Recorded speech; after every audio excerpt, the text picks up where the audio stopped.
Yo, yo, yo, what's up? Sorry, I don't know where that came from, but anyway, hi. It's Greg Friel here from Freelance Music and Media, and Love this it. is a brand new podcast show that I'm doing that is maybe a little less businessy and a bit more me. We're going to call it FrielStyle.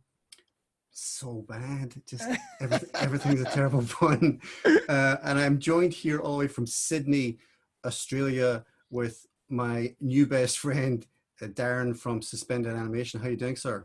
Hey, Greg, how you doing? And hello, everybody out there. Thanks for having me on the show. Sure. I was going to say good morning, good afternoon. What the hell kind of time is it over there just It's now? now 7:18 p.m. Okay. So it's like p.m. 10:18 a.m. here in Glasgow, Scotland. Exactly. So I mean, I've had a glass of wine. You've had a cup of coffee. We're all good. Can I tell you, see if I was having a glass of wine at this time in the morning, it might be a bit of an issue.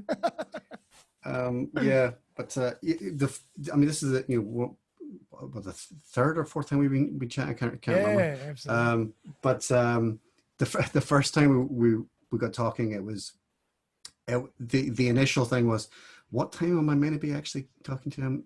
Right? Yeah. Okay. It's 9:30 in the morning, and then my wife was like, Greg, the time difference to Sydney is like 9 hours. I was like, oh, shit. She's like, that's 7:30 in the morning. So the first time I spoke to you, I'm like, hey, how are you? Matchsticks in my eyes. I think I had a massive like 4 or 5 hours sleep or something like that. Yeah. Crazy. Right. Anyway, so for the folks at home, let's just a quick, who the hell are you, and why the hell am I wasting my time talking to you? Yeah, very good question. Very good question, Greg. So hello, everybody. Darren Saul from Suspended Animation. And obviously, Greg and I are kindred spirits, and we share a passion for many things, actually. But one of them in particular is social media and digital media marketing. So we're both podcasters, we're both digital marketers or social media marketers, and we can chat about our passion and execution of social media till the cows come home. So, you'll have to kick us off the stage. Yeah. I think it's going to be, can you shut up now? Can you please shut up? So we just kind of came up with this idea of just kind of coming on here and just kind of shooting the shit, as it were, really just kind of around anything and everything, without necessarily a specific format. So I guess today, I mean, really, where's your head at with how your week's been? Anything kind of exciting that's kind of come your way? Anything in the social media landscape that's kind of sparking your interest, or anything creatively? Absolutely. I mean, one thing that's really taking off at the moment, and it's really weird because like we both do a lot of podcasting, and podcasting's been around for a long time, 10, 15 years. But I'm finding from the market that more and more people are jumping onto the podcast bandwagon. There's more and more people wanting to be on podcasts as guests, because we all want to market ourselves, in a more sophisticated way. And we were just talking before the show about the difference between marketing and selling. And nowadays you've got to be a sophisticated marketer and a builder of brand. And that comes with social media and digital media. It's a massive platform for doing that. And everybody wants to be on a podcast. Everybody wants to tell their story, get in front of an audience. So I'm finding that I'm getting people coming to me all the time, referrals, and networking groups saying, everybody says, I want to be on a podcast. So as soon as you have a podcast, you're like everybody's best friend. So I'm finding podcasting is an incredible marketing hack right now. And it's crazy because it's 10, 15 years down the track, but it's still as powerful, if not more powerful than ever. Do you think that, I mean, the thing we've spoken about before as well is the fact that because podcasting is passive consumption, people can be busy doing any number of other things, and especially at the moment in the middle of a pandemic, it can be trying to look after your kids at home whilst working, or trying to cook a meal or whatever. But you're able to listen to a podcast in the background while you're doing that. Do you think that because our lives are so busy and we're bombarded with so much different content all the time, that, podcasting is just kind of sneaking in there because we don't actually have to give it our full attention the whole time? We can actually just have it on in the background. 100%, you know, and it's the same with audiobooks, because it's a passive way of retrieving information and exposing yourself to information. And you can just have it in the background while you're cooking, while you're walking, while you're on the treadmill, while you're driving, while you're working away. And if, for example, you hear something that you think, oh, I didn't quite catch that, you just rewind it and re-listen. Or you can listen to the same podcast or the same audiobook many times until you get it all. So even if you don't catch everything the first time, listen to it a few times and you catch it. So it's very passive, but it's very powerful. I think the thing is as well, I mean, I was doing a webinar this week, earlier in this week, and it was, you know, introducing people to the beginner's guide to podcasting. And one of the questions that I got asked from the people who were there was, and you get asked this, I'm sure you get asked this all the time as well, is what's the ideal length of time for a podcast? What's, you know, what should be this, what should be that? And what it comes down to is messaging and why you're doing it and to what end and what style of podcast you're going to do. I mean, 100%. Joe Rogan's podcasts last for hours because it's just a bunch of guys sitting around talking shit. And it's very casual and relaxed. Whereas, you know, a business thing, it's going to be more of a strict time grab, you know, because you're thinking, well, someone's going to be listening to this on the way to work, in terms of, you know, this is going to slot into their commute. You know, but I mean, do you find that that's the same? Do your clients ask you that same thing, or? Yeah, they do. Like even just the other day, someone said, Darren, do you really think people are going to listen to a 45-minute episode? And I'll say, you know what, like personally myself, if a podcast is less than 20 minutes or even less than 15 minutes, I tend not to turn it on because I like 30 minutes, 40 minutes of content. You know, I'm just getting started after 10 minutes. Yeah, you're just kind of getting into the meat and potatoes of it rather than just who are you and what do you do? I mean, like, you know, we're really just getting to that, you know. What about you? I mean, what do you prefer listening to? What kind of length? I say the same kind of thing. I like when, you know, there's something, you know, where you 45 to an hour. And sometimes if I'm listening to a keynote speech from somebody, and there's like Q&A and that kind of thing, then I love all that stuff. And I mean, certainly in the real world, whenever, you know, I'm actually commuting and going between meetings or whatever, then I'll just have podcasts on all the time in the car. And then it's, you know, if it is a longer episode, I'll probably just get through that throughout the day. And it kind of keeps you in that headspace as well. You know, quite a lot of the time I'll be listening to the kind of content that's maybe right for the next meeting that I'm going to as well. Exactly. Just kind of keeps me focused. Exactly. And I find like I spend a lot of time in the morning when I first get up, like from say 5:30 to 7:30, working on all my social media and preparing my day. And I like to have that's insane. In the background. That is insane. I know, I'm mad. Even with the time change, you know, I'm kind of like, really? I'm mad. So I'll be going to bed in about half an hour because I'm, you know, starting to fall asleep at 8 o'clock. Oh my God's sake. But I like having that time, having a podcast in the background. So if I need at least an hour or two to keep me occupied, otherwise 10 minutes, I got to keep changing channels. Yeah, and that's the thing. You kind of it's like it's there and it's kind of ticking away, and you'll pick up certain things, and you know sometimes certainly there's episodes that are like one of my favorite podcasts at the moment is Masters of Scale. I think I mentioned this to you before. And you know, and it's more of a produced sort of radio show kind of format, and I really like it because it really goes into depth about, you know, that there's, you know, it can be how these guys grew Skype and, you know, and all of the, you know, the big app companies and developers and just different corporations over the past 20, 30 years, really. But, you know, I'll listen to that, but then I'll listen to the same episode again, because you kind of half listening sometimes and you kind of, what was that you said about that? And it really you pick up something different every time. Absolutely. You know? Totally agree. You know, it's nice to get into real serious content and go deep, and then you really learn something. Mm-hmm. Agree. So what are you listening to at the moment? But So I listen to a number of different podcasts. I listen to obviously Gary Vee. I love Gary Vee. I think we both love Gary Vee, so I always listen to Gary Vee. Yeah. I love listening to. I swear too much anyway, but it kind of encourages me to swear more. Fantastic. I love Entrepreneurs on Fire. Is it JLD, John Lee Dumas from Entrepreneurs on Fire? Love listening to him. I love listening to the Social Media Marketing Podcast. Yes, yeah. It's a great podcast. If you know, it's really, really good. Yep. Who else is on my speed dial? A couple of others, but every day I listen to your podcast. Oh my God, really?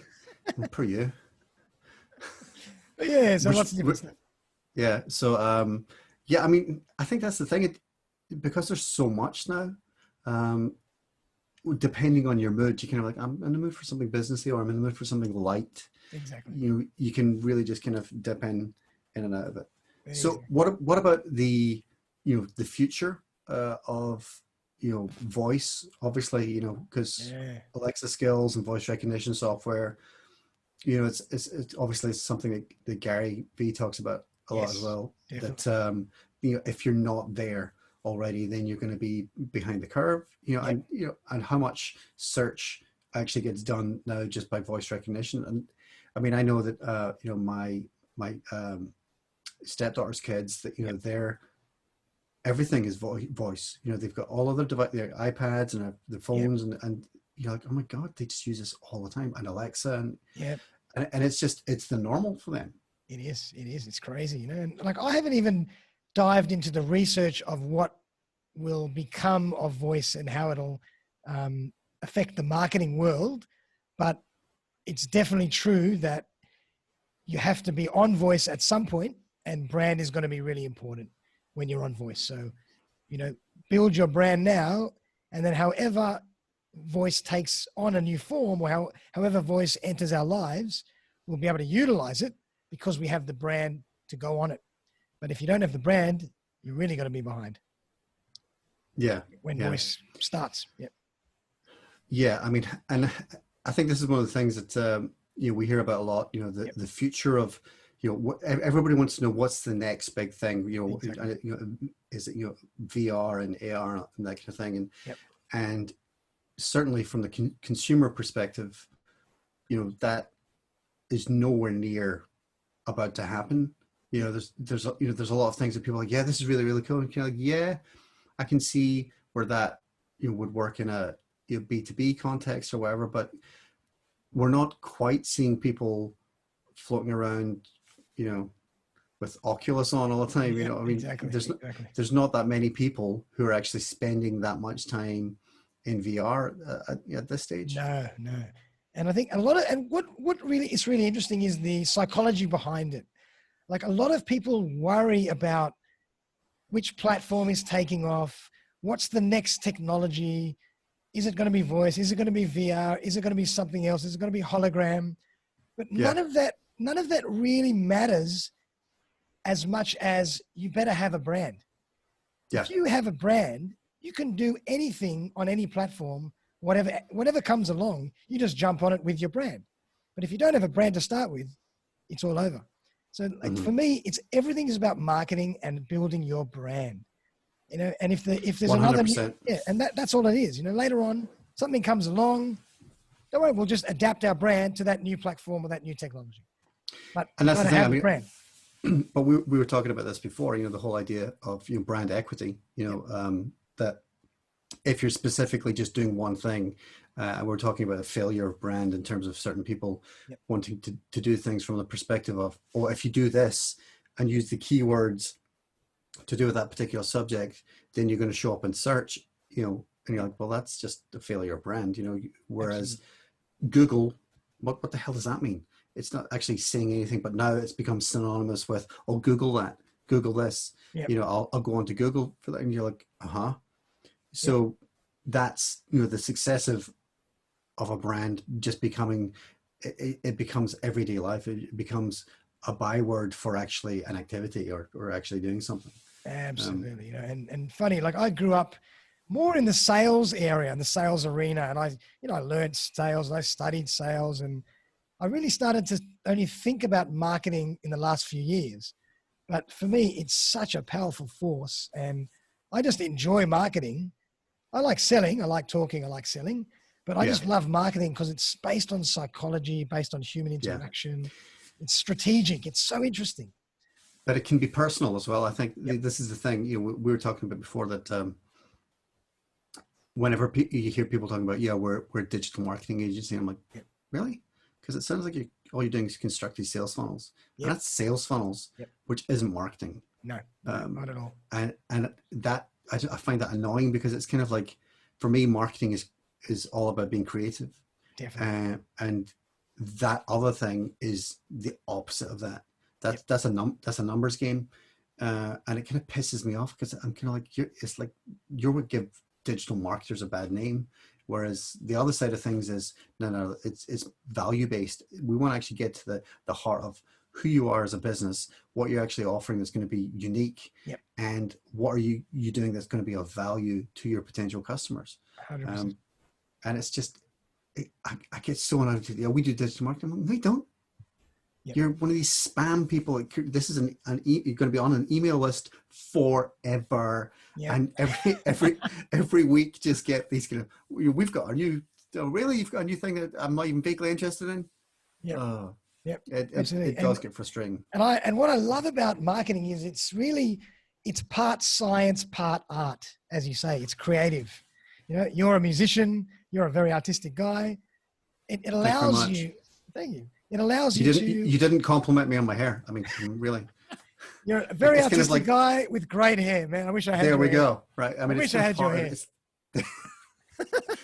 It's kind of getting a bit out of control now with a few more weeks of lockdown, and I will literally be like, I don't know what the hell's going to be going on. At least you've been shaving. I can see you clean shaven today. Yes, vaguely. Yeah. Jesus. My younger brother, over the past week or two, has decided to grow a beard, and he's like, none of us have. I've got two brothers, and none of us have ever had beards, and it's the weirdest thing. I'm kind of like, dude, you know, but it actually really, really suits it. But it's kind of like, well, you know, you can try it just now because nobody's really going to see you. Are you? I tried growing a goatee once about 20 years ago, and I just looked like a sexual predator. It was it was not a good look for me. Yeah, I'm the same. Years ago, I was traveling with some friends. We were backpacking around Europe, and I had a beanie on, and I had a beard that I had grown for a few days. And there was a poor lady that was just coming out of the supermarket with a shopping trolley. She took one look at me, she left her shopping trolley, and she ran for her life. And so I thought from then on, maybe I shouldn't grow a beard. No, yeah, exactly. Maybe not, you know. But it's funny how and actually this goes to the whole thing with the marketing side of things, is that, you know, appearance and each of these things is a reflection of who you are and your brand or whatever. And definitely. And as much as I joke about it, like I'll joke about the hair thing, but people know me for being ridiculously vain and talking about my hair. So, it takes work and a lot of care to get that. Exactly. Just right.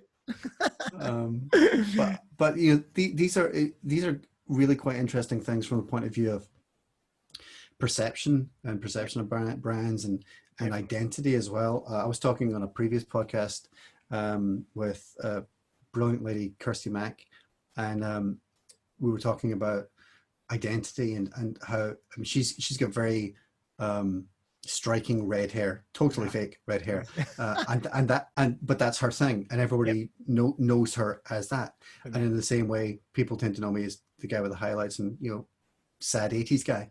But but you know, we were talking about the whole idea of identity in terms of informing ourselves about and feeling, you know, this is who I am, and if I don't look like that and present myself that way, then I actually don't feel true to myself, and that's actually who I am. So true. I think I actually said some bullshit thing along the lines of, it's the key to my superpowers or something. And she's like, yeah, I can totally see this kind of Clark Kent Superman kind of thing going on. Exactly. But I mean, as much as that's bullshit, it's really, I think it's true as well. I mean, there's how we present ourselves and how, you know, we're showing ourselves to the world, and it's a reflection of ourselves and all of that. Yeah, I mean, it really does go to the whole personal brand side of things. Not just the way you look, but when you feel a certain way, you're obviously going to be giving off a certain energy. Definitely. All of these things are brand in some way. 100%. And everybody's talking about that word authenticity nowadays. You know, authenticity. But you know, you can define it a million ways. But if you are who you are, you be who you are, you express yourself the way you want to express yourself through your dress, through your clothes, through your hair, you know, then you are allowing yourself to be you and projecting your thoughts, your philosophy to the world, and you feel comfortable. I think it's that thing when people say that, you know, the classic one is when people say, "How do I be authentic?" I'm like, "Wow, really? You just don't get this." Oh, nice. You know, just be yourself. Exactly. So when what you say and what you do are actually the same thing, and you know, it's kind of like you got to be true to yourself. Absolutely, man. Absolutely. But it's such a weird question, though, isn't it? It's like, how do I be authentic? I'm like, how little do you know of yourself that you have to ask that question? Yeah, and it's a really good point. I mean, people, you know, if you have to start fabricating what you're saying and how you're positioning yourself to the world, it's already all over. You know, nowadays, you know, marketing is about people will know you're faking it. People knowing, exactly. People want to resonate with you for who you really are, and it's actually a really good point. You can't please everybody. You know, you have to. I mean, really this is like Seth Godin, the author and marketer. I mean, that's one of his things, and it's you know, and it's so true. And I quote him all the time with this. You know, it's like everybody is not your customer. Definitely love that. You know, Seth Godin, when he does with his bell curve, and he talks about, you know, taking that little chunk within the bell curve and focusing on nothing else, just focus on that. Yeah. And go deep. I love that strategy because it I mean, the fact that he kind of looks a bit like Dr. Evil is slightly disturbing, but he is a genius at what he does, and I do love his books. I was actually listening to one of his podcasts, and I'd actually just come back from, I was doing a gig up north in Scotland, and so I was like, so I had about 2 or 3 hours of podcast kind of lined up to listen to in the journey up and going back down. So and I was listening to Seth Godin on the way down, and the thing is, his content is so good in terms of what he is actually saying. You're like, wow, this is all brilliant. Yep. You actually get past the fact that he has the most annoying voice. Yeah, he's not a great reader. When he reads, no, you kind of like, oh my god, it's really a monotonous voice. And so when I got home, I was, I said to my wife, I was like, this is what I've been listening to, and she heard for like 10 seconds. She's like, oh my god, what the hell is his voice? I'm like, yeah, but what he's actually saying is really, really good. And he's an absolute genius. I think he's spot on. Totally, he's absolute genius. I agree. I think the thing is that's been amazing with some of his content as well is that he'll do. There was one that I saw, and he was in a boat. He was sitting like in a canoe or something like that, and he literally went live on his phone, and he was talking for 15 minutes without drawing breath or pausing. Wow. About the specific subject. Yep. And you're like,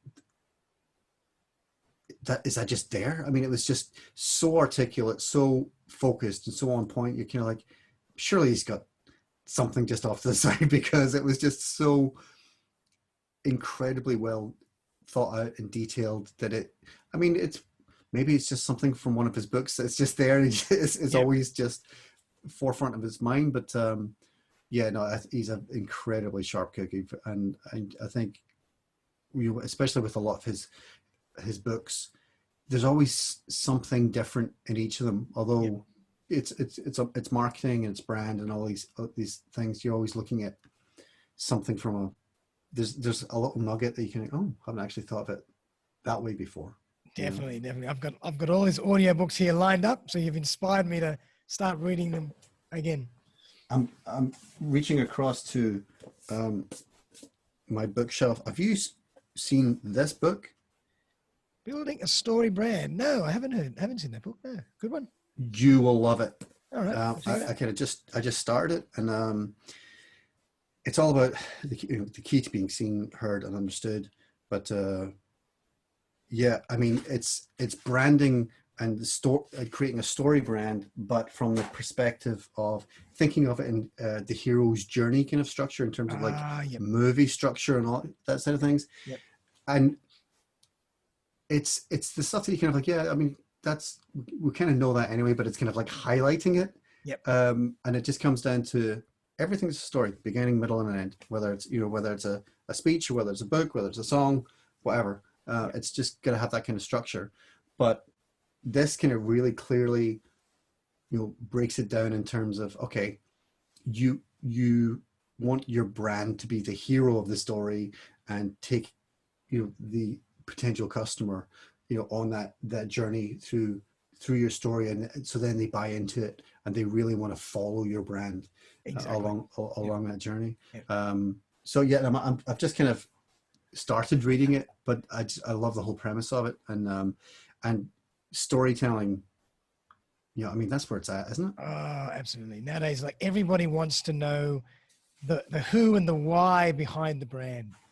They want to connect with the story behind the brand, the journey, the evolution of the brand. So, and that's something that I'm not great at. I tend to talk very factually, and I don't go into a lot of detail into stories, but I'm trying to teach myself to give more information to the backstory and the personal story, because I think that's what really connects with people. Yeah, I mean, I think for me, I just tend to do stories. Yep. Stories. Yeah, you're a natural. You're a natural. Thank you very much. It's just kind of how I'll just come on and talk to you like every day, Darren, and you can just say I'm awesome, right? But that's just kind of how I connect with people. Yep. I mean, the downside is that if I have a meeting with somebody, you probably should set aside a couple of hours because I don't really like having short meetings with people. Yeah. I mean, I know I should from a business perspective and like cram in as many meetings as you can. Yeah. But I kind of like getting into, their story and finding out more about them. And actually, when I have that first meeting with people, if I connect with them, and then that, you just like, well, who is it you really are, and what is it that makes you tick? And I think that's the stuff that really resonates with people, and understanding. It's kind of like the Wizard of Oz thing, it's like what's going on behind the curtain. Yeah. And too true. I mean, if you're really building such great rapport and you can have those longer meetings, then I think you should have those longer meetings, because those longer meetings will 90% of the time turn into something serious, something, fruitful, because you are really connecting.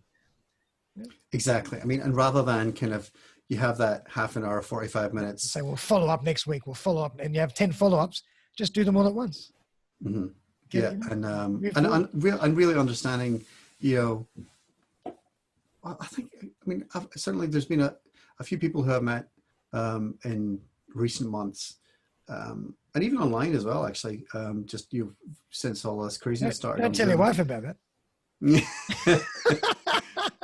Not that kind of, not those kind of services, but in terms of actually having, those business chats with people about stuff that really resonates, and and you have that sort of meeting of minds about things. You kind of like, this makes a lot of sense to me, and it makes a lot of sense to you, and then you find that you're somebody actually I want to work with, exactly, rather than some half an hour, 45-minute meeting with somebody where you're dancing around trying to work out whether is this a waste of time, or are you going to be or is it going to be useful? And I can't be bothered with that, really. If you're really connecting with someone, you'll find a way to work with them because you want to. Yeah. It's an incredible phenomenon. Yeah. But I think what it comes down to, and I think you're very much sort of cut from the same cloth, that it's about people. Yep. And that whole psychology thing is, that's the fascinating thing, understanding human behavior, why people do the things that they do, and why they're interested in certain things. And that's what excites me about the marketing side of things. Oh, me too. I mean, everybody always says to me, what do you love about social media marketing? How did you become a social media marketer? I said, I think at the core, I love people. I always have. I love interacting with people. I love studying people, observing them, seeing what makes them tick. And social media is just a fantastic playground for adults to observe each other's behavior. Yeah, no, definitely. From a marketing point of view, I think it's brilliant. Yeah. Right. So I'm gonna throw an exercise in here. Nice. Just kind of just sort of put you on your toes. No stress. If you could say one thing to a business just now, one piece of advice on exactly where we are at the moment, which is obviously it's such a strange thing that the entire world is going through this same thing at the same time. We're not dealing with different things. There's this overriding carnage and horrendous kind of situation. But if you were to give one piece of advice to businesses in terms of how to deal with this just now and how to go ahead from a marketing perspective, a branding perspective, what would that be?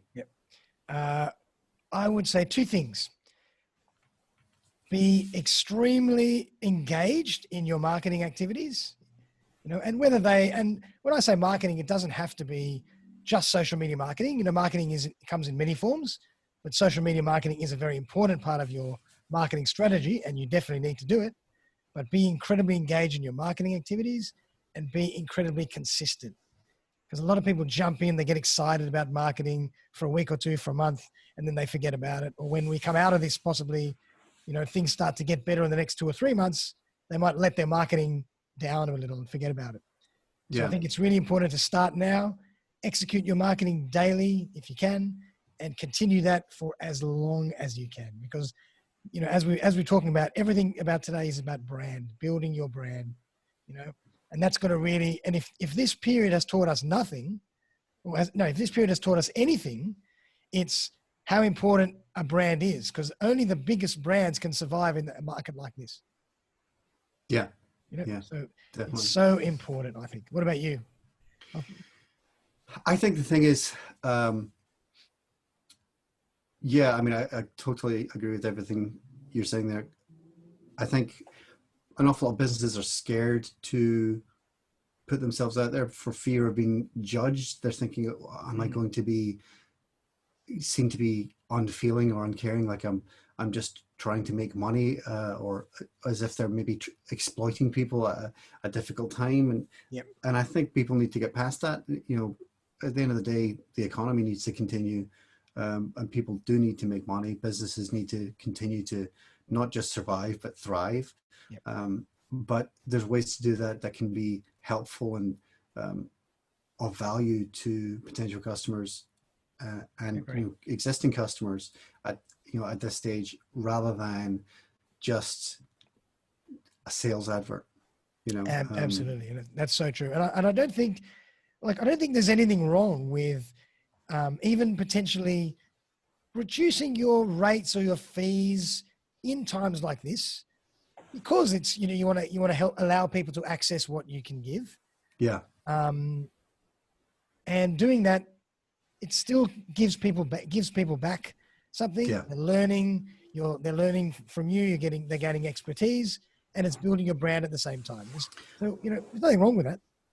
I think it's certainly, that's one of the things that I've been doing. I've been doing one-to-one coaching on social with businesses, and I'm doing that at a reduced rate just now, and because I just think it's the right thing to do. And to quote Gary Vee, doing the right thing is always the right thing. I agree.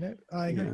And I had a really interesting lady on my podcast yesterday. Her name's Chela Diaz from California, and she's the money relationship coach. Fantastic lady, and I learned so much from her. And one of the things she said is, never do anything for free, because you need an exchange of energy that comes with currency. But there's nothing wrong with doing things at a discounted rate, to help people.